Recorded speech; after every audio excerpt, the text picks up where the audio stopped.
इसके पहले क्लास में हमने डिस्कस किया था एनीमिया के बारे में। अब इसके आगे हम लोग जो है एनीमिया के सिम्टम्स देखे थे और वीडियो जो है अधूरा रह गया था।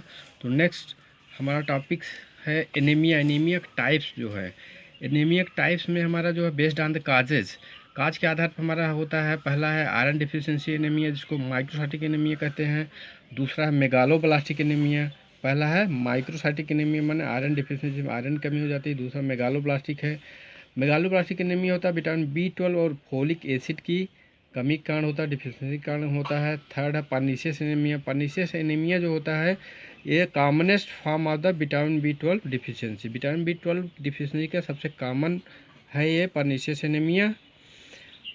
इसमें जो होता है absorption of vitamin B12 hampered हो जाता है, मतलब प्रभाव वो लेस हो जाती है। विटामिन B12 की एब्जॉर्प्शन कम हो जाती है due to the lack of intensive factor. Intensive factor के कमी के कारण जो है एब्जॉर्प्शन विटामिन B12 कम हो जाता है। इंटेंसिव फैक्टर जो होता है हमारा प्रोड्यूस होता है किसका, स्टोमक लाइनिंग, स्टोमक लाइनिंग के द्वारा प्रोड्यूस होता है क्या, इंटेंसिव फैक्टर। और इंटेंसिव फैक्टर ही जिम्मेदार होता है एब्जॉर्प्शन ऑफ B12 की। तो B12 की एब्जॉर्प्शन, विटामिन B12 की एब्जॉर्प्शन कब हैम्पर्ड होगा, जब इंटेंसिव फैक्टर कम हो जाएगा, जो कि पाया जाता है स्टोमक लाइनिंग या स्टोमक पैराइटल सेल्स में।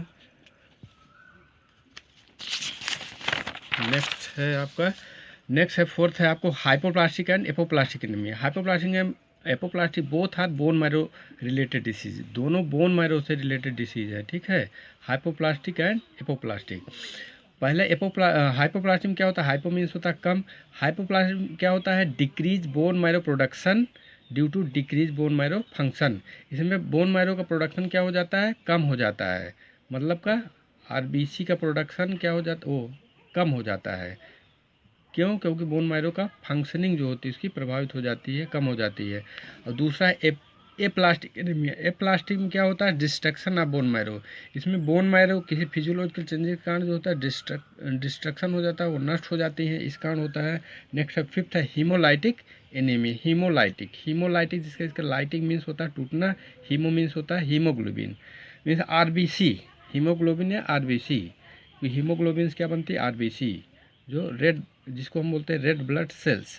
तो हीमोलाइटिक मीन्स होता है आरबीसी का टूटना, आरबीसी के जो है टूटना, ज़्यादा टूट जाती है जिसके कारण हमारे एनीमिया हो जाती है, उसको बोलते हैं haemolytic anaemia. RBC cells are damaged are remove from the circulation. तो आरबीसी सेल्स क्या होती है, डैमेज हो जाती हैं, नष्ट हो जाती हैं या सर्कुलेशन से बाहर हो जाती हैं। और ये क्या होता है, एक प्रकार का ये एनी जेनेटिक एबनॉर्मलिटी का एबनॉर्मल हीमोग्लोबिन फॉर्म, कोई जेनेटिक एबनॉर्मलिटी आ जाए उसके कारण एबनॉर्मल हीमोग्लोबिन फॉर्मेशन होता है, उसके कारण भी ये सब हो जाता है। और ये इसके एग्जांपल में हम देख सकते हैं डिसीज अंडर दिस कैटेगरी और sickle cell anaemia and thalassaemia are example of this type of anaemia means haemolytic anaemia. Next disease है आपका डिसऑर्डर ऑफ एरिथ्रोसाइट्स से रिलेटेड पॉलीसाइथेमिया। पॉलीसाइथेमिया में हम लोग जो है इसका पहले जान ले रीजन क्या होता है। इसमें क्या होता है, unusually elevated erythrocytes count in blood. Erythrocytes count जो है ब्लड में बढ़ जाता है, ठीक है। इसके कारण क्या होता है, हमारा जो है ब्लड की विस्कोसिटी बढ़ जाती है, ब्लड विस्कोसिटी इंक्रीज कर जाती है। इस विस्कोसिटी बढ़ने का decline rate of flow, blood का फ्लो कम हो जाता है। And increase the risk of intravascular clotting.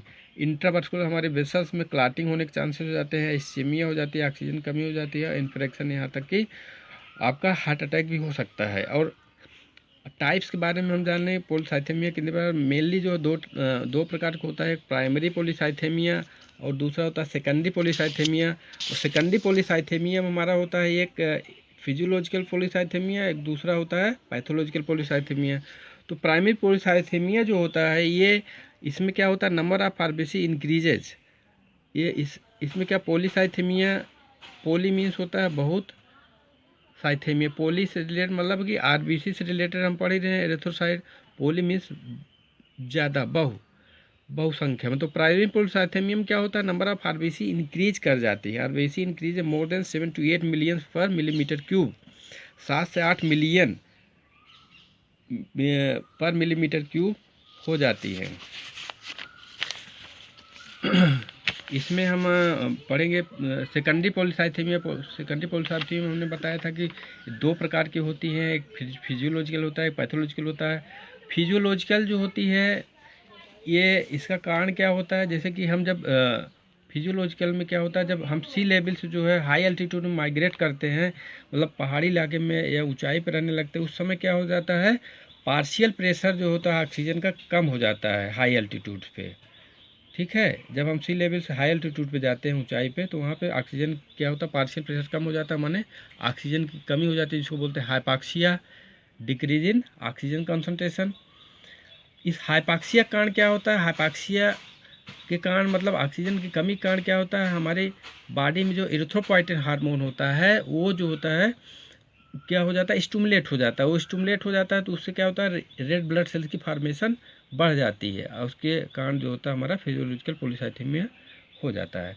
B था सेकंड, इसका जो है सेकेंडरी पॉलीसाइथेमिया।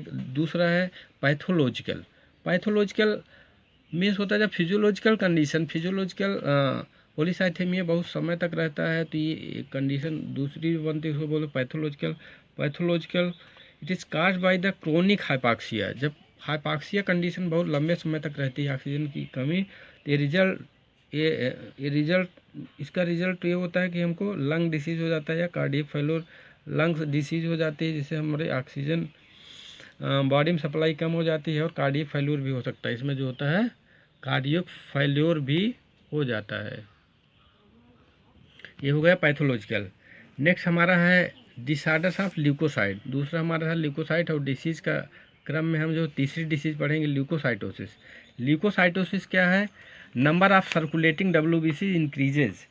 इसमें क्या होता है, हमारा जो है सर्कुलेटिंग डब्ल्यूबीसी जो होती है, इसमें leucocytes, leucocytes mean WBC, white blood corpuscles, उसको बोलते हैं ल्यूकोसाइट। ल्यूकोसाइट क्या होता है, वाइट ब्लड सेल्स क्या इंक्रीज कर जाती हैं, एबव 11,000 पर मिलीमीटर क्यूब, 11,000 से बढ़ जाती हैं। इट में भी आल्सो फिजियोलॉजिकल और पैथोलॉजिकल। यह भी जो होता है हमारा ल्यूकोसाइटोसिस भी फिजियोलॉजिकल या पैथोलॉजिकल होता है।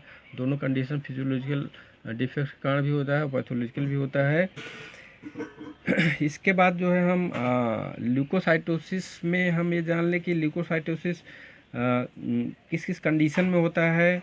ल्यूकोसाइटोसिस पहली कंडीशन होती है ल्यूकोसाइटोसिस में ही हम, ल्यूकोसाइटोसिस में पहली कंडीशन है आपका न्यू बॉर्न इन्फेंट्स में होता है अप टू 1 ईयर।